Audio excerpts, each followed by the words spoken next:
चलिए आगे बढ़ते हैं। भोपाल से खबर, जहां दिल्ली और खरगोन हिंसा पर कमलनाथ ने भी बयान दिया है। कमलनाथ ने बीजेपी पर दंगा कराने का आरोप लगाया। कहा कि दिल्ली खरगोन दंगा बीजेपी की साजिश है। बेरोजगारी, महंगाई से ध्यान हटाने के लिए बीजेपी हिंसा करा रही है। देश भर में सांप्रदायिक हिंसा के लिए बीजेपी जिम्मेदार है।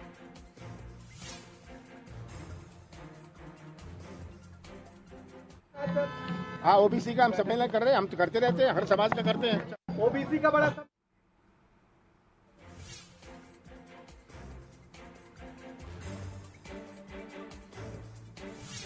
तो कमलनाथ ने बीजेपी पर दंगा कराने का आरोप लगाया है। जिस तरह से पहले खरगोन में हिंसा हुई और फिर दिल्ली में भी हिंसा हुई, इसके बाद अब पीसीसी चीफ ने अपना बयान दिया और कहा कि दिल्ली खरगोन दंगा बीजेपी की साजिश थी। बेरोजगारी, महंगाई से ध्यान हटाने के लिए बीजेपी हिंसा करा रही है। का प्रायोजित करी हुई है। इन्होंने योजना बनाई है ध्यान मोड़ने की। आज आम जनता का ध्यान कैसे मोड़ा जाए, महंगाई से, बेरोजगारी से, तो ध्यान मोड़ने के लिए इस प्रकार का वो उनका रवैया चल रहा है। बड़ी दुख की बात है। जैसे मैंने कहा कि ये सब हमारे संस्कृति से की विपरीत है और इसमें केवल एक जिले को नहीं, केवल एक प्रदेश को नहीं पर पूरे देश को खतरा है। इनके पास केवल पुलिस, पैसा और प्रशासन बचा है और कुछ नहीं बचा। जनता इनके साथ नहीं है। ओबीसी का बड़ा सम्मेलन देखिए, तो जिस तरह से रामनवमी के दिन खरगोन में हिंसा हुई थी और फिर हनुमान जयंती पर दिल्ली में हिंसा हुई, इस पर अब पीसीसी चीफ ने अपना बयान सामने रखा है। उन्होंने कहा कि बेरोजगारी, महंगाई से ध्यान हटाने के लिए बीजेपी हिंसा करा रही है। देश भर में हुई सांप्रदायिक हिंसा के लिए बीजेपी जिम्मेदार है।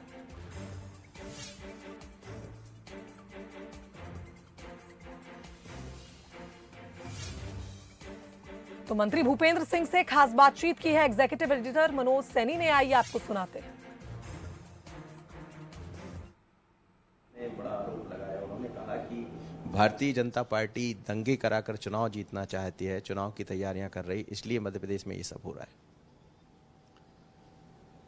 देखिए मनोज जी, अगर हम देखें तो कांग्रेस का इतिहास दंगों से भरा हुआ इतिहास है और कांग्रेस ने जब जब सत्ता प्राप्त की है तब तब दंगे करा के सत्ता प्राप्त करने का काम कांग्रेस ने किया है। स्वर्गीय इंदिरा गांधी जी की हत्या हुई, उस समय देश में दंगे हुए और दंगों के बाद उनने सत्ता प्राप्त की।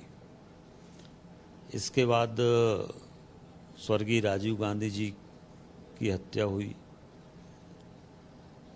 उसमें दंगे हुए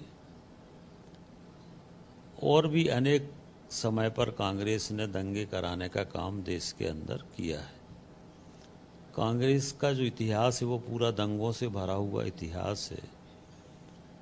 इस समय देश में पूरी तरह से शांति, सुशासन और विकास का वातावरण है और कांग्रेस ये चाहती है कि ये वातावरण बिगड़े, तो जो शांति, सुशासन और विकास है इसमें बाधा आए, ये काम रुकें और उसका हम चुनाव में लाभ लें। तो विकास को रोकने के लिए, सुशासन को रोकने के लिए कांग्रेस सुनियोजित तरीके से दंगे कराने का काम कर रही है।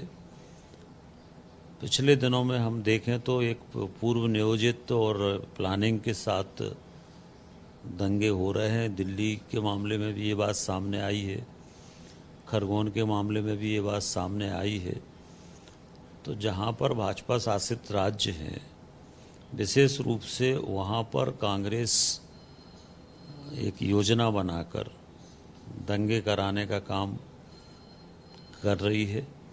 आज पश्चिम बंगाल में क्या स्थिति है वो हम लोग देख रहे हैं, किस निर्ममता के साथ वहाँ पर लोगों को मारा जा रहा है, हत्याएं हो रही हैं। और इस तरह से पूरे देश में जो विपक्षी दल हैं और कांग्रेस है, ये दंगे कराकर भाजपा को बदनाम करके तो देखिए, इससे पहले भी कांग्रेस की ओर से लगातार प्रतिक्रियाएं सामने आई हैं। पूर्व मंत्री पीसी शर्मा ने भी ये बात कही थी। उन्होंने कहा था कि यहाँ इंटेलिजेंस फेलियर हुआ है जब खरगोन में हिंसा हुई थी, और सभी को इंतजार था कि पीसीसी चीफ इस पूरे मसले पर क्या बोलते हैं। लेकिन अब कमलनाथ ने बयान दिया है और सीधा सीधा निशाना बीजेपी पर साधते हुए कहा कि दिल्ली खरगोन दंगा बीजेपी की साजिश है। देश भर में हुई सांप्रदायिक हिंसा के लिए बीजेपी को जिम्मेदार ठहराया है पीसीसी चीफ ने।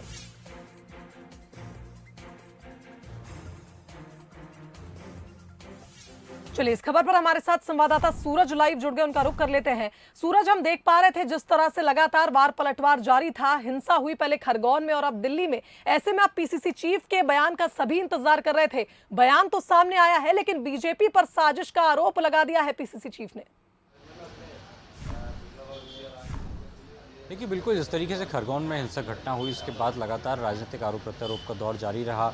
एक तरफ कहा गया कि धर्म विशेष के लोगों ने हिंसा में शामिल हुए, भड़काया है, तो भोपाल से जो कांग्रेस विधायक और अल्पसंख्यक नेता हैं आरिफ मसूद ने कहीं ना कहीं आरोप लगाए किस तरीके से अपराधियों के साथ साथ उन लोगों को भी परेशान किया जा रहा है जो उस घटना में शामिल नहीं थे।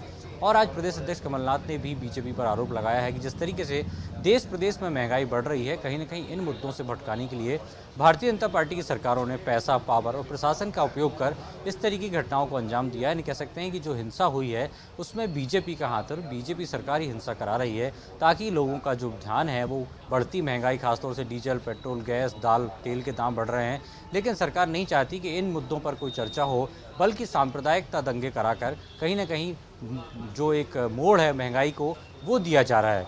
तो कुल मिलाकर कह सकते हैं कि आप प्रदेश अध्यक्ष कमलनाथ भी इस लड़ाई में कूदे हैं। उनका साफ तौर पर कहना है कि बीजेपी की सरकार ही ऐसा करा रही, चाहे दिल्ली की घटना हो, खरगोन की घटना हो, सभी घटनाओं में कहीं ना कहीं बीजेपी सरकार का हाथ है। जी सूरज, कमलनाथ ने एक टीम का गठन भी किया था जो इस पूरे मामले की जांच करने वाली थी। मैं खरगोन हिंसा की बात कर रही हूं, उसके लिए एक टीम का गठन किया था और उन्होंने ये बात भी कही थी कि पहले जांच होगी, उसके बाद ही वो आरोप लगाएंगे। लेकिन अब बयान में तो उन्होंने सीधा सीधा आरोप बीजेपी पर लगा दिया। देखिए, बिल्कुल एक 5 सदस्यीय टीम बनाई थी जिसके प्रमुख सज्जन सिंह वर्मा को बनाया था, जो पूर्व मंत्री हैं। लेकिन जिस तरीके से उनसे भी बात हुई और पदाधिकारियों से बात हुई, साफ तौर पर खरगोन में जिस तरीके का अभी हालात है, कर्फ्यू वहाँ पर लगा हुआ है, ऐसे में किसी भी जो राजनेता है, चाहे वो सरकार के मंत्री हों या विपक्षी नेता हों, उनको जाने की अनुमति नहीं है। शायद 1 बजे की बिल्कुल सूरज, हमारे साथ 2 राजनीतिक मेहमान जुड़ गए, उनका रुख कर लेते हैं। दुर्गेश केशवानी हमारे साथ बीजेपी प्रवक्ता जुड़ गए हैं, वहीं स्वदेश शर्मा कांग्रेस प्रवक्ता हमारे साथ इस खबर पर जुड़ गए हैं। आप दोनों का स्वागत करती हूँ बंसल न्यूज पर। जी, बहुत बहुत धन्यवाद आपका। स्वदेश जी, पहले टीम का गठन हुआ कि खरगोन हिंसा के लिए कांग्रेस पूरी जांच कराएगी और जब जांच हो जाएगी उसके बाद ही कांग्रेस अपनी रिपोर्ट सबके सामने रखने वाली थी। लेकिन अब पीसीसी चीफ बिना किसी प्रमाण के अचानक ही बयान देते हैं और सीधा सीधा निशाना बीजेपी पर साध देते हैं, कहते हैं बीजेपी की साजिश है ये हिंसा। देखिए, बात बहुत पुरानी है। डीपी मिश्रा जी जब मुख्यमंत्री बने, उनसे भोपाल के निवासी लज्जा शंकर हरदेनिया, जो वरिष्ठ पत्रकारों में शुमार हैं भोपाल में, उन्होंने सवाल किया था उस समय कि दंगे जो होते हैं उसमें मुख्यमंत्री का क्या रोल होता है। तो उनका कहना ये था, जब तक मुख्यमंत्री न चाहे किसी जिले में कोई कलेक्टर, एसपी की हिलने की, पत्ता खड़खड़ाने की औकात नहीं होती। मुख्यमंत्री का साफ निर्देश होता है कि अगर आपके जिले में किसी भी तरह की सांप्रदायिक हिंसा हुई तो जवाबदारी आपकी होगी। और ऐसी स्थिति में जब दिग्विजय सिंह जी मुख्यमंत्री बने 2003 में, उसके बाद देखा हमने 10 साल के कार्यकाल में मुख्यमंत्री जी के, 3 के पहले का, 3 में तो भाजपा आ गई थी, उसके 10 साल के कार्यकाल में एक भी सांप्रदायिक दंगा नहीं हुआ। आपने देखा होगा ज्योति बसु 23 साल मुख्यमंत्री रहे बंगाल के, लेकिन उनके किसी भी जिले में कहीं सांप्रदायिक हिंसा नहीं हुई। सांप्रदायिक हिंसा का माहौल बनाने का काम भारतीय जनता पार्टी के नेता। आप ये कहना चाहते हैं कि मुख्यमंत्री के निर्देश पर हिंसा होती है? एक बात बताओ, मुख्यमंत्री अगर निर्देशित करे एसपी और कलेक्टर को कि आपके जिले में अगर सांप्रदायिक तनाव हुआ, हिंसा हुई, इसकी जवाबदारी आपकी होगी, तो कभी नहीं हो सकता। ये भारतीय जनता पार्टी के लोग जिस तरह के बयान देते हैं, जिस तरह के वीडियो जारी करते हैं, चाहे वो कपिल मिश्रा का वीडियो देख लीजिए आप, चाहे किसी भी तरह की, हम न मानते हैं, हम हिंदू हैं, सनातनी हैं, हम अपने धर्म को मानते हैं और आज से पहले भी मानते चले आए। लेकिन आज ऐसा क्या हुआ कि जिस तरह के माहौल बनाने की कोशिश करती है भारतीय जनता पार्टी, ऐसे लोगों को प्रश्रय देती है जो दंगा भड़काने में अपनी भूमिका निभाते हैं। निश्चित तौर पर जब उनको संरक्षण देती है, प्रश्रय देती है, तो जवाबदेही स्वदेश जी। लेकिन बात यह है, सवाल यह है कि आखिर कांग्रेस को ऐसा क्यों लगता है कि ये बीजेपी की साजिश है? कांग्रेस को ही नहीं लगता, पूरे देश को लगता है, मीडिया को लगता है, बोल पाए ना बोल पाए, लेकिन सब समझते हैं कि दंगा कैसे भड़कता है।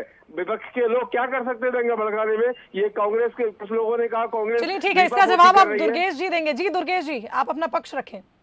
देखिए शुभांगी जी, सबसे पहले तो इन्होंने आरोप मुख्यमंत्री जी पर लगाया, फिर मीडिया पर लगाया, पर करने के लिए सिर्फ और सिर्फ आरोप लगाने के अलावा कांग्रेस के पास कुछ नहीं। अगर इनको लज्जा शंकर हरदेनिया की बात सही समझ में आ रही है, तो जो 1984 में जो सिख दंगे हुए थे, तो फिर तो उसमें ये बताना चाहिए इनको कि भाई कि इनके कौन से मुख्यमंत्री और प्रधानमंत्री का हाथ था। ये इस बात को मतलब इस प्रमाणित कर रहे हैं कि इन्हीं के द्वारा जो किए गई साजिशें, पुरानी जितने भी जो कांड है, आप देखिए चाहे जो कांग्रेस का दामन है उस पर दाग ही दाग है शुभांगी जी। फिर चाहे इमरजेंसी के दाग ले लें, फिर चाहे सिख दंगों की बात कर लें, भोपाल में एंडरसन को भगाने की बात कर लें, अनेकों अनेक जो ये सब दाग हैं कांग्रेस के दामन पर हैं। और कमलनाथ जी अगर आरोप लगाकर ये दाग मिटाना चाहते हैं तो मिटने वाले नहीं हैं। प्रदेश की जनता, देश की जनता आपको कांग्रेस को भली भांति समझ गई है। यही कारण है कि शुभांगी जी कि कांग्रेस 440 से 40 पर आ गई है। ये सिर्फ और सिर्फ इनको जो आप स्पेस दे रहे हैं ना मीडिया में, उसमें ये लोग काम कर रहे हैं, वरना जनता इनसे विमुख हो चुकी है। चलिए ठीक है दुर्गेश जी, मुझे ऐसा लगता है कि इस विषय पे अगर प्रमाण हो तो जरूर बात करनी चाहिए। सीधा आरोप ऐसे मुख्यमंत्री या सरकार पर नहीं लगाना चाहिए, लेकिन चूंकि पीसीसी चीफ एक अच्छे राजनीतिक सफर को तय कर चुके हैं और एक वरिष्ठ नेता हैं, ऐसे में उनकी ये बात कहना और फिर अब देखना होगा कि बीजेपी इस पर कैसे पलटवार करती है। बहुत धन्यवाद आप दोनों मेहमानों का इस खबर पर हमारे साथ जुड़ने के लिए। सूरज, आपका भी धन्यवाद इस खबर पर बातचीत के लिए।